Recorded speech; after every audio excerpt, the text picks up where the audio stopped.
जादुई छतरी। चुन्नू अपने माँ बाप के साथ वर्षापुर नाम के गांव में रहता है। उसके पापा एक गरीब मजदूर थे।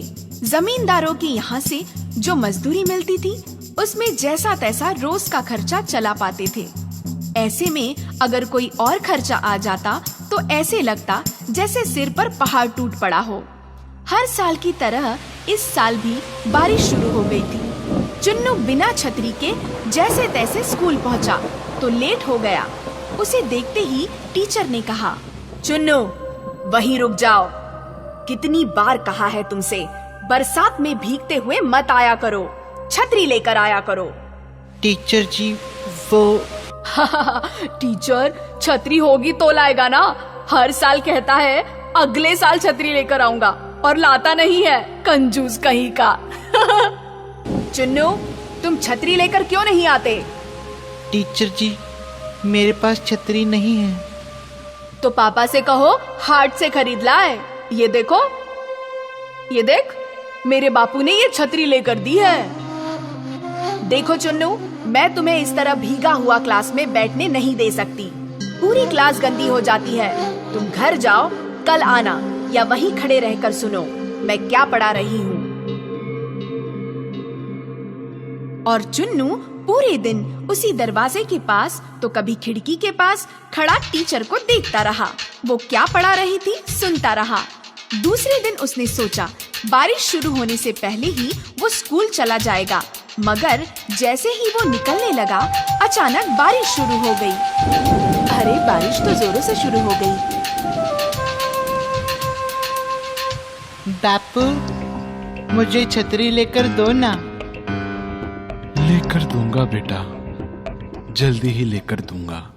हर साल आप यही कहते हो, फिर मेरा बेटा पूरे साल बारिश से बच बच कर जाता है, पढ़ता है, और फिर दूसरे साल वही समस्या। क्या करूं फुलवा, पूरे साल तो मेहनत करता हूँ पर इतना कमा ही नहीं पाता कि 2 वक्त की रोटी के सिवा भी कुछ जुटा सकूं। माफ करना चुन्नू बेटा, मैं तेरे लिए एक छोटी सी छतरी भी नहीं ले पा रहा। दुखी मत होइए बापू, मैं चला जाऊंगा। अरे कैसे चला जाएगा? बारिश। माँ मैं पेड़ के नीचे नीचे से होता हुआ बचता बचता स्कूल तक पहुँच जाऊंगा। बाय अम्मा बापू। अरे लेकिन चुन्नू बारिश से बचता हुआ भागकर एक पेड़ के नीचे पहुंचता है। कुछ देर वेट करता है, मगर बारिश है कि थमने का नाम ही नहीं ले रही। वो कुछ देर ऊपर की तरफ देखता है। आसमान पूरी तरह काला है। ओह, बादल तो बहुत घिरे हुए हैं। लगता है आज स्कूल में बहुत लेट हो जाऊंगा। मुझे चलना चाहिए। अगर कुछ देर और ऐसी बारिश रही तो मैं कमर तक भीग जाऊंगा। फिर मेरा स्कूल ड्रेस भीग गया तो टीचर भी वैसे ही क्लास में नहीं आने देगी। क्या करूं? क्या करूं? उसे पेड़ पर चढ़े हुए काफी वक्त गुजर गया है।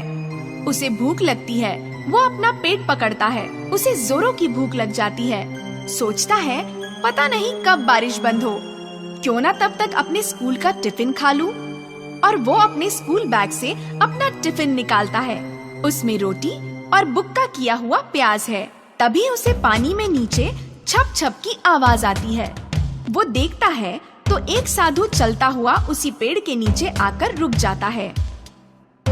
चुन्नू उसे देखता है, फिर अपने भूख का एहसास करके रोटी प्याज के साथ खाने लगता है।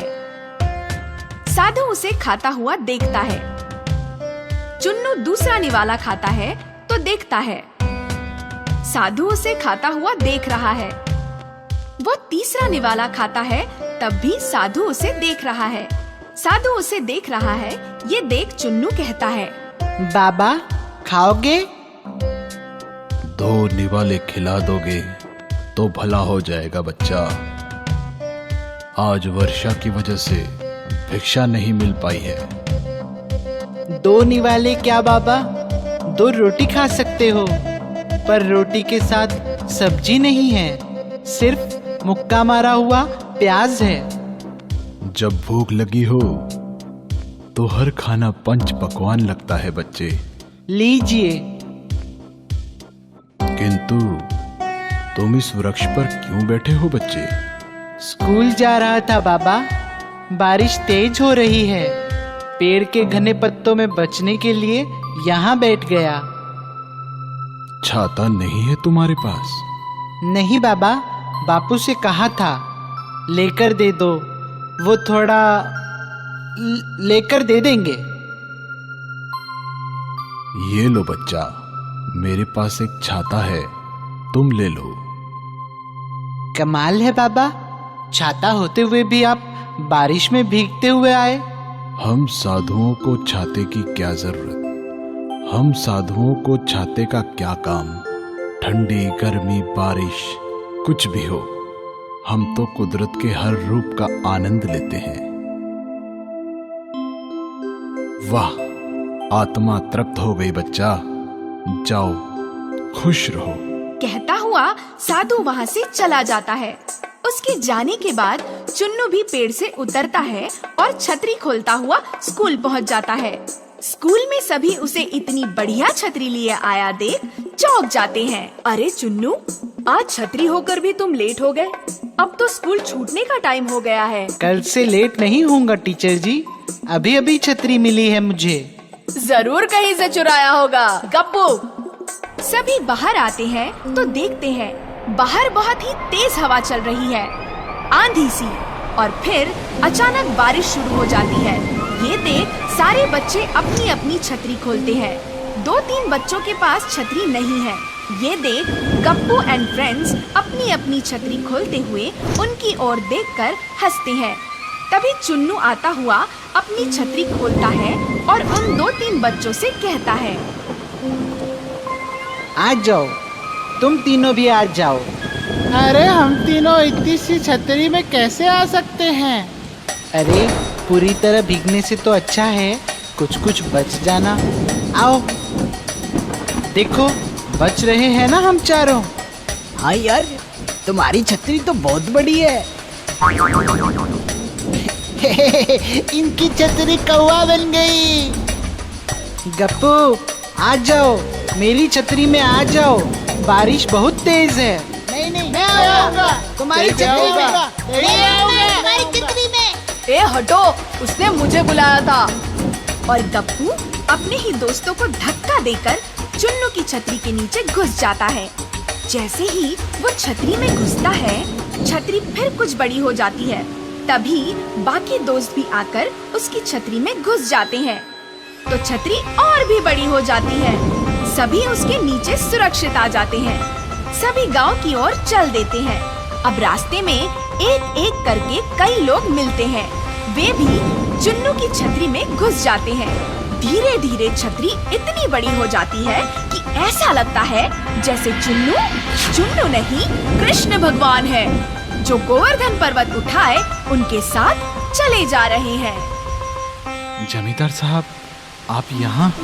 हमें बुला लिया होता, कुछ काम? हमने सुना है तुम्हारे बेटे के पास इतनी बड़ी छतरी है कि पूरा गांव उसके नीचे बारिश से बचता हुआ आ गया। नहीं तो ये देखिए, ये तो बहुत छोटी सी छतरी है, एक बच्चे को बचाने के बराबर। ऐसा कैसे हो सकता है? हमने खुद अपनी आंखों से देखा था। देखा है ना छोटी ही छतरी। पर मैंने तो देखा था। जमींदार साहब, हमें भी भीगने से बचा लो। अरे ये छतरी तो बड़ी होती जा रही है। देखा, मैंने कहा था ना। चुन्नू बेटा, तुम्हें ये छतरी कहाँ से मिली? ये मुझे आज एक साधु बाबा ने दी थी। ओह, तभी ये जादुई छतरी है। इससे तो हम पूरे साल के लिए पानी स्टोर कर सकते हैं। कैसे जमींदार साहब? इसके नीचे जितने भी इंसान आते हैं, ये उतनी ही बड़ी होती चली जाती है। हम अपने गांव और तालाब के बीच चुन्नू को ये छतरी लेकर खड़ा कर देंगे। फिर उसके नीचे चुन्नू के एक तरफ तालाब तक, दूसरी तरफ नहर तक गांव वाले खड़े कर देंगे।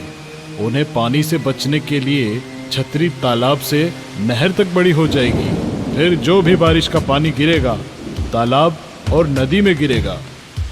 पूरे साल भर की पानी की समस्या हल हो जाएगी। और और जमींदार के कहने पर चुन्नू ने वैसा ही किया और सचमुच बारिश का पानी छतरी पर से होता हुआ एक तरफ तालाब और दूसरी तरफ नहर में गिरता रहा। फिर तो ये सिलसिला रोज चलने लगा। जब भी बारिश होती, नहर और तालाब ही नहीं भर जाते, बल्कि उन खेतों को भी ज्यादा बारिश से बचा लिया जाता जिनका अधिक बारिश की वजह से नुकसान हो सकता था। फिर तो पूरे गांव में चुन्नू की वाहवाही हो जाती है। बेटा, इतने सालों से तुम एक छतरी के लिए तरस रहे थे। अब देखो, तुम्हें ऐसी छतरी मिली है कि तुम हमारी ही नहीं, पूरे गांव की रक्षा कर रहे हो। हमें स्कूल में पढ़ाया गया था बापू, सब्र का फल हमेशा मीठा होता है।